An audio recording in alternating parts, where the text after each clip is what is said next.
Muy buenas, mi nombre es Noel Mariño Pardo y hablaremos hoy mitos y realidades sobre el depósito de bauxita del Palmar, municipio Padre Chen, Estado Bolívar, y en primera instancia voy a agradecer a las autoridades del Tercer Congreso de Ciencias Aplicadas y Básicas por su invitación. En primera instancia hago una declaración. Esa declaración: se han utilizado numerosos recursos multimedios como imágenes, fotos, dibujos, videos, escritos, documentos, infografías, con el objeto de ilustrar y apoyar la presente esquema de presentación, y estos recursos han sido tomados de la web sin menoscabo de los derechos de sus autores y serán utilizados estrictamente para la enseñanza sin que el presentador reciba retribución económica. Se firma y continuamos. Objetivo de la presentación: vamos a hablar sobre los antecedentes de la exploración de la bauxita en la Guayana venezolana, con énfasis en el complejo Imataca. Depósitos de bauxitas detectados en Guayana, es un aporte. Evaluación del potencial del depósito del Palmar como eje central de nuestra presentación. Datos inéditos sobre su calidad y extensión. Me tocó ser el ingeniero inspector a Tecmin en el año 1988. Por eso se manejan una serie de datos muy interesantes.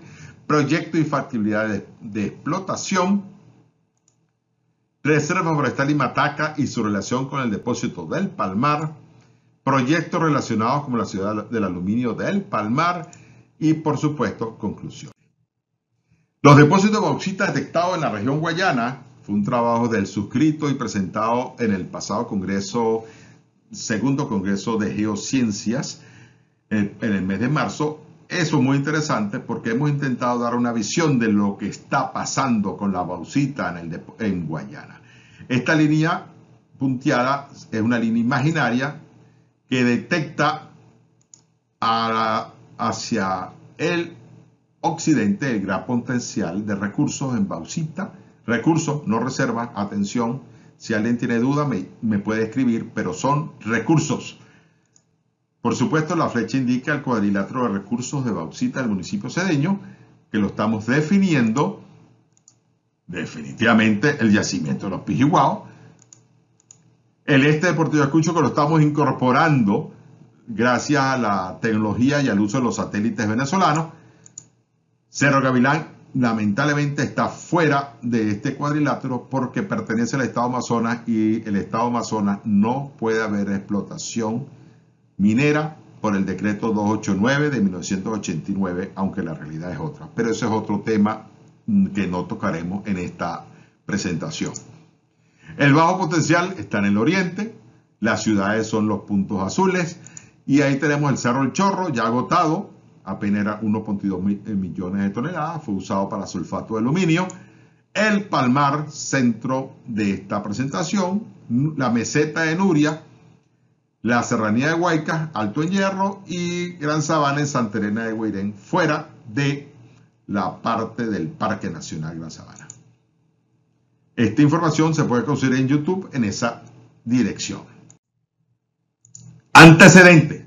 A partir de 1976, CBG coordinó esfuerzos con el Ministerio de Minas y Hidrocarburos, como se llamaba en esa época, para explorar áreas en la zona sur del delta del Orinoco, en la parte nororiental del escudo de Guayana, orientada ¿a qué?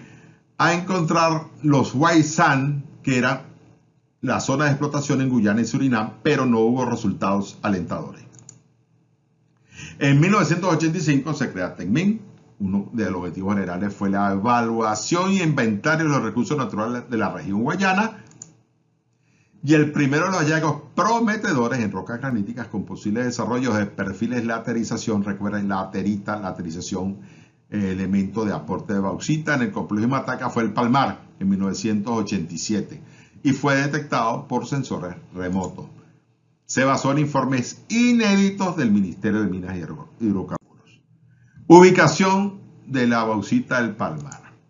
En efecto, a través de misiones de reconocimiento aéreo, las diversas técnicas de sensores remotos y trabajos de verificación de campo, muy importante, somos geólogos, tenemos que ir a campo, se detectó este depósito en la serranía de Paisapa, 20 kilómetros al norte del Palmar y 90 kilómetros al este de Puerto Ordaz. Eso llamó la atención, pero ya verán por qué no pasó de una atención. Entre los municipios de Padre Chen, ya les voy a decir la historia del Padre Chen, y Antonio Díaz del Delta Macuro. Este depósito se observa analogías con el depósito de bauxita de los Pijiguao. A saber, importante, estas son las bases para detectar bauxita en toda la Guayana venezolana. Relieve de topes planos o plató entre 600 y 700 metros. Alta sistema de lluvias tipo monzónico. 8 meses de lluvia hasta 3.200 milímetros del agua al año, con un verano terrible. Y por supuesto, la aterización profunda de la roca madre. La ubicación del depósito a través de Google Earth, ahí lo ven, ahí tenemos una apreciación rápida, y en el punto 3, entonces abrimos, y esa es la imagen spot de lo que pueden ser los lóbulos de potencial para bauxita. Ahí los colores me indican la altura, y aquí están las coordenadas de los vértices A, B, C y D, que lo veremos más adelante. Esto está tomado de Pereira, 2009. Jugando un poco con Google Earth, tenemos aquí el depósito de bauxita, los mismos vértices, Palmar en este punto, Upata en este otro punto, la carretera que llegaba al depósito, y 2 helipuertos que me hicieron la corrección, aunque también lo llama helipuertos, son helipuntos porque no tienen infraestructura de helipuerto. Pero para el caso sabemos que ahí donde aterrizaban los helicópteros, para traer ¿qué? El campamento de personal de CBG, y ahí se abrió en este punto la primera calicata. Calicata es un trabajo, es un pozo hecho a mano para detectar y analizar secuencias lateríticas en este caso. Datos inéditos del depósito de bauxita del Palmar. Se hicieron 3 calicatas, metro a metro es la norma para tomar todo lo que tiene que ver con la prospección geológica, y nos damos cuenta que la sílice es alta, muy alta y muy variable.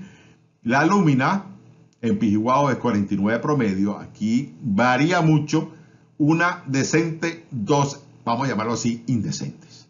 Esto significa que hay que hacer más estudio, más detalle. Se perforaron 89 pozos, y de nuevo, metro a metro fue la toma de muestras a través de Auger Drill, de acuerdo a la norma Bauxiben hora Bauxilum. Se utilizó una malla regular de 250 por 250, y se enviaron las muestras al laboratorio de la mina. ¿Por qué? Tenemos la experticia, pero estaba a 850 kilómetros. Eso fue una logística muy brava en esa época. Los recursos minerales de bauxita se estimaron, al principio eran muy pocas, pero en el 2009, a través de Pereira, 475 millones de toneladas. Pero gran parte del depósito está en la Reserva Forestal Limataca y tiene prohibición de actividad minera, solo explotación maderera controlada. Ya hablaremos de ese punto.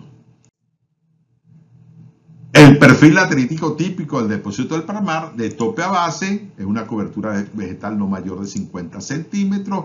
Se observó la existencia de un recubrimiento laterítico de 2 a 3 metros, con muy baja lúmina y alto porcentaje de sílice. Minería selectiva en primera instancia. Infrayacente, una capa típica de bauxita pisolítica. Las pisolíticas son las pelotitas chiquiticas que están por todas partes, por lo menos en Pijiguao, de 4 o 5 metros de espesor, con intercalaciones de capas delgadas de óxido de hierro con un promedio de alúmina de 42%. Alto sílice, otra vez baja alúmina. Esta zona se podría considerar como mena, pero hay que hacer un trabajito muy interesante. En la base del perfil, una silla con alto contenido de sílice mayor a 48%, y ahí se nos complica la cosa a nivel de operaciones mineras. En definitiva, se hace necesaria una prospección geológica para estimar recursos de manera responsable para efectuar una minería selectiva posteriormente, luego de los análisis. Aquí vemos la variación de hierro, alúmina total y sílice total en promedio de las 3 calicatas. El hierro se maneja en cierto control, pero lamentablemente la alúmina se maneja muy baja y la sílice aumenta drásticamente. Eso es importante conocerlo, y por ello se hace indispensable mejorar la calidad de la bauxita haciendo lo que nosotros llamamos ingeniería, como minería selectiva y métodos de concentración como el lavado. Estas son unas fotografías que hemos colocado. Lamentablemente el origen no era muy de alta calidad. Se nos perdieron, a mí se me perdió esa cantidad, pero ahí para nosotros se abrieron 110 kilómetros de picas de 1.2 de ancho para topografía, 34 kilómetros para perforadora drill y 17 kilómetros de carretera 4x4 para llegar. ¿Cómo se abrieron? Con el equipo de 9N de aquella época, y por si acaso hay duda, este es el equipo de Auger Drill, pero he tomado esa foto de los Pijiguaos solamente como ejemplo. La Reserva Forestal Imataca, su ubicación y alcance, fue creada el 9 de febrero del 61, una superficie de 38.000 kilómetros cuadrados, es decir, más grande que Bélgica, Israel y Puerto Rico. Por ejemplo, la Reserva Forestal Imataca es un área de bosque protegido de Venezuela que administrativamente comprende los estados Bolívar y Delta Macuro y concentra una biodiversidad interesantísima, muy rica y variada, con reservas minerales como oro y bauxita que le hace tentadora explotarlos sin las adecuadas protecciones. Y hay 29.000 habitantes con muchas etnias indígenas. Las actividades mineras legales y ilegales constituyen la menor amenaza de la zona, así como la deforestación incontrolada. Para que no haya duda, esta es la Reserva Forestal Imataca, esta es la zona, este elipse rojo marca el límite al norte del Palmar y ya lo vamos a ver con detalle. Esta es el Palmar, esto es lo que en los contornos que pudimos verificar en el 2009 a través de la imagen Spot, y esta es la línea base que vimos en la anterior lámina. Significa que esta zona tengo prohibición de minería y esta zona, lo que me queda muy remanente, es decir, más de las 3/4 partes está en el área de Imataca. El Palmar. ¿Qué es el Palmar? Es una región de vocación agropecuaria con una buena producción de quesos de altísima calidad, se comen en casa. Los principales renglones del agro son caña, azúcar y café, y en el escudo aparece junto a un gambosino que se presenta a continuación. El gambosino, café y caña, por supuesto los quesos, y este es el señor Padre Chen, que era de origen mongolés católico e hizo una labor muy querida en el Palmar en los 60, 70 y 80. Plaza Bolívar, por supuesto, la iglesia, que tiene un recubrimiento con los famosos lajas del Miamo, y como proyecto interesante tenemos la ciudad del aluminio del Palmar. En los mejores casos, si se pudiese dar. Más información en la revista Commodity, y aquí están los datos. A manera de conclusión, tenemos las características geomorfológicas observadas en el depósito de bauxita del Palmar, permite concluir que es muy análogo a los patrones de la meseta o plató de los Pijiguaos. Un área de 8.922 hectáreas con una perspectiva de exploración. Estoy hablando del informe inicial. El perfil vertical se observaron 3 zonas de mineralización bien definidas. Una zona media que puede considerarse como mena, aunque con valores medios de alumina total y altos en sílice, y se evaluó la respuesta espectral de vegetación en los dominios geomorfológicos, la característica de textura y la tonalidad para estimar los recursos inferidos de bauxita que hemos mencionado. Para la cuantificación de los recursos se eligió una profundidad conservadora de 4 metros. Los cálculos entonces, como hemos dicho, de esos 4 metros son 475 millones de toneladas de bauxita. Tiene una ubicación geográfica muy favorable, cerca de la refinería de alumina de Bauxilum, en los Pijiguaos, simplemente a 90 kilómetros al noroeste. Sin embargo, las limitaciones legales y medioambientales del depósito son fuertes por estar gran parte dentro de la Reserva Forestal Imataca, así como la calidad de la bauxita que limitan el desarrollo del proyecto a corto plazo. De todas formas, yo insisto mucho, es necesaria una mayor prospección geológica y así como análisis de métodos de minería selectiva, geometalúrgica para determinar la mejor decisión para inversión de la zona. Muchas gracias por su atención. Yo pertenezco a la academia, ese es el símbolo. mi correo para preguntas y el suscrito. Muchas gracias.